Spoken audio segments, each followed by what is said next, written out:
Magandang umaga mga kaagimat, mga kamutya.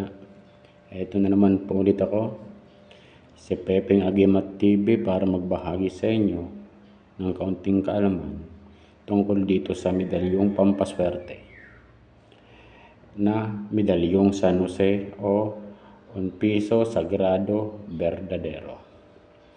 Ito pong medalyong ito, bago natin pag-usapan, shoutout nga po pala sa aking mga tito, tita at mga pinsan ko dyan sa Bicol, sa Calabanga. Ito pong medalyong ito, siguro po ay pamilyar na po ito sa inyo. Dahil po ito po ay naipost ko na. Kakapost ko nga lang nung isang araw o ilang araw na rin. Yung medalyong un piso sagrado verdadero na tanso. Ito pong medalyong ito po'y pinadala sa akin ng aking pinsan na taga Bicol. Ayaw niya lang po magpabanggit ng pangalan dahil nahiya naman siya. Na alam niya na ako yung nagbablog at alam niya rin na balak kong magtayo ng negosyo. Kaya po pinadala sa akin ito. Ito pong medalyong San Jose, ito po yung napaka-hinam na gamit, napakagandang gamit na pampaswerte sa trabaho, sa negosyo o sa kabuhayan, sa mga pang-araw-araw nating pamumuhay. Ito po yung napakagandang gamit. Dahil ito po naghahatak ng swerte o money magnet. At ito yung tataboy ng kamalasan sa paligid. Ito rin po yung napakainam gamitin sa mga kahilingan nyo sa buhay. Kung kayo po ay may mga kahilingan tungkol po sa pera o sa kung anumang bagay na kaya gusto nyong hiling. Ito po yung medalyong luno. Ayan po. Kaya po ito yung napakagandang medalyo.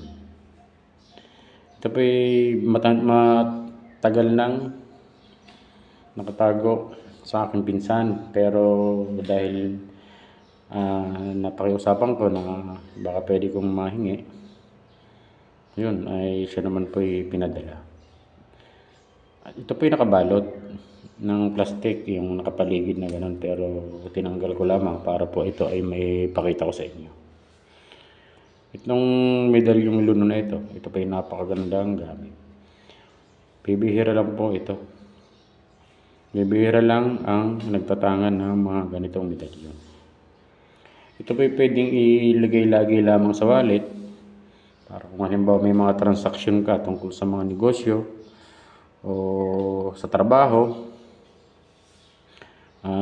hindi ka mabibigo sa kung anumang transaksyon yun. Siyempre bago ka namang umano sa makipag-deal, magdadasal ka muna dito na hihingi ka ng kahilingan na kung ano man yun, na sana'y matupad. Kaya siguradong kung anumang mga transaksyon mo o kadil mo ay siguradong maano ka, makakapag-transaksyon ng maayos. Dahil ito po ay naghahatak ng swerte sa taong nagtatangan nito. Ang mga pinopost ko po ay tungkol lamang sa mga naniniwala. Sa mga hindi po naniniwala tungkol sa mga agimat o mga anting-anting,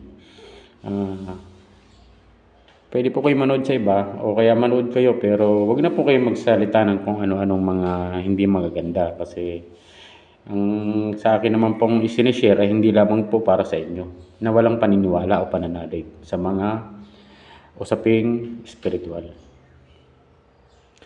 Sana po may natutunan kayo sa aking binahagi sa umagang ito.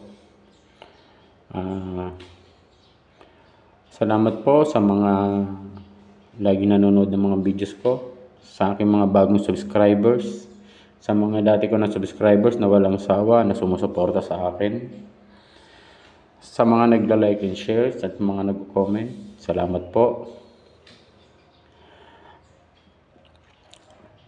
Sa mga nanonood po na hindi pa nakakapag-subscribe sa aking mga videos, hindi pa nakakapag-subscribe sa akin o hindi pa nakapag-like sa aking mga videos o nanonood,